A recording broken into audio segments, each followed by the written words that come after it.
pivotal state in all of this, deemed must win for Kamala Harris and Tim Walz, is Pennsylvania. And joining us now is the Pennsylvania Democratic Governor, Josh Shapiro. Thank you so much, Governor, for joining us. Great to be with you. Thanks. So we just talked about how important your Keystone State is. Right. Donald Trump was there over the weekend. Kamala Harris was there over the weekend. What's it going to take for Pennsylvania voters in November?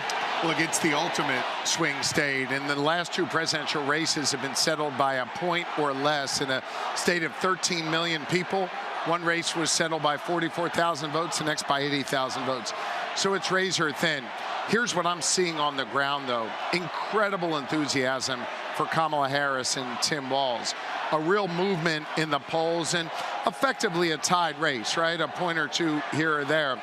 But importantly, Kamala Harris is showing up in communities that are oftentimes ignored and left behind, sending a message to Pennsylvanians. She cares about them. She's focused on the economy. She's focused on their communities. And I think as this race progresses, you're going to continue to see real momentum on her part. Former President Trump out on the campaign trail himself today. He has said that he's been watching the DNC at least the first night so far. And he told his supporters he watched last night, quote, amazement as they tried to pretend that everything was great. The crime was great. The border was great. There wasn't a problem at all. No inflation, no nothing. What do you think about his assessment about what he's hearing?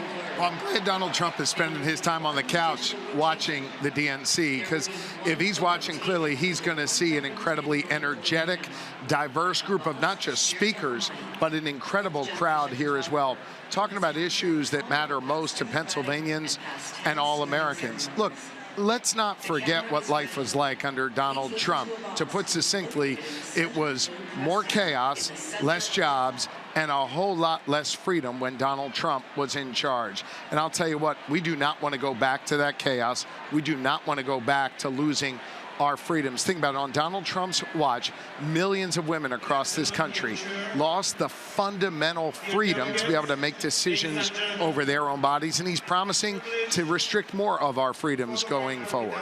It is now day 30 of Kamala Harris's race. Her website still does not have a policy page just yet. She hasn't sat down for a sit-down interview or done a press conference. There are those who say that as a result, she doesn't want to, that she's hiding from voters, that she doesn't want to actually confront her record. What do you say to that criticism? Well, if it's day 30, I take your word for it. It feels, by the way, sometimes like it's been 300 days and other times like it's been 3 days. But what I've seen is Kamala Harris out in the community, I think pretty much every day, making sure that she's meeting voters where they are. When she was in Beaver County, Pennsylvania, which for those who don't follow Pennsylvania politics, pretty rural county in southwestern Pennsylvania, she was there talking about economic issues, how she would lower costs for families. She was doing the same thing in North Carolina, I believe, if I'm not mistaken, the day or a couple days before. So she's out talking about these issues, making sure she's meeting voters where they are and laying out her vision. I'm sure she'll continue to do that over the next 30 days. Of course, you made it to the final round of the VP selection. Once again, over the weekend when Donald Trump was in Pennsylvania, he said they turned him down because he's Jewish. Your reaction to that? Look, Donald Trump has absolutely no credibility to speak on that issue. He is someone who has injected consistently division into our politics, pitting one against another, separating people out, and engaging in anti-Semitic tropes and other forms of hatred and bigotry during his time in office.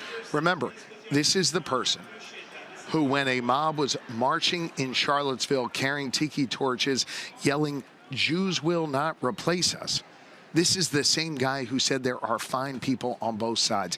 There were not fine people on both sides. I will not be lectured by Donald Trump, someone who is morally bankrupt. What we need right now are leaders to speak and act with moral clarity. That's what I try to do every day. It's what Kamala Harris tries to do every day. And let me state very clearly, for the record, there is no role of anti-Semitism in the dialogue I had with the vice president. Now, there is anti-Semitism in our country. There is other forms of hatred and bigotry in our country. And what we need right now is leaders not to stoke divisions, but leaders to stand up and speak and act with moral clarity. I do that every day. Kamala Harris does that every day. And Donald Trump has yet to do that as the leader of this country or as a would-be leader of this country. Back in 2019, when Kamala Harris was first running for president, she supported a ban on fracking. Now she doesn't. That's one policy issue that Republicans point to say you can't trust her. That obviously is an important issue in your state of Pennsylvania. How do you explain her shift there? Well, I think she can explain why she's taken that position. What I will say is that she's listening to the good people of Pennsylvania. I'm an all-of-the-above energy governor. I think that's where a lot of people are in Pennsylvania, and that's clearly where the vice president is. We understand in Pennsylvania that being all of the above on energy means job creation. It also means addressing climate change. You can walk and chew gum at the same time. You can do both. We are proving that in Pennsylvania, and Kamala Harris understands that. You've obviously known Kamala Harris for more than 20 years. We've heard a lot about her as the politician, the prosecutor. You know her personally. Can you give us some kind of anecdote, something that you might be able to share that we don't know about her?